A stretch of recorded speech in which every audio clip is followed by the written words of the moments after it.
કેમ છો? આજે તારીખ 11 ડિસેમ્બર 2025. આજનું ટેમ્પરેચર છે -21 ડિગ્રી. આવતીકાલે 12 તારીખને શુક્રવારનું ટેમ્પરેચર છે -35 ડિગ્રી. જો માઇનસમાં હોય ને, કેનેડામાં કારમાં શું ફેસિલિટી આપે એનું એક બતાવું.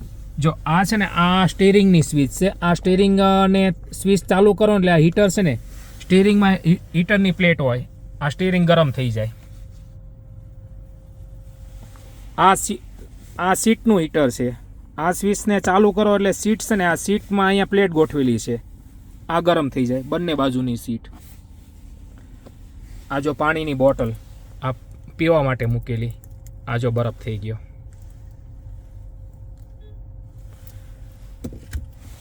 ઇન્ડિયામાં આપણે એસી ચાલુ કરવું પડે. આ મારે હીટર ચાલુ છે 32 ડિગ્રી. અને આ બહારનો બરફ છે ને, એ એપ્રિલ મહિનામાં ઓગળશે. એટલે અમારે 4 મહિના માટે વિન્ટરના ટાયર નાખવાના. નવેમ્બર, ડિસેમ્બર, જાન્યુઆરી, ફેબ્રુઆરી, માર્ચ મહિના સુધી. માર્ચ મહિનો પૂરો થાય, બરફ ઓગળે એટલે પાછા ઇન્ડિયામાં જે યુઝ કરીએ ને, એ સમરના ટાયરના ચેન્જ કરવાના.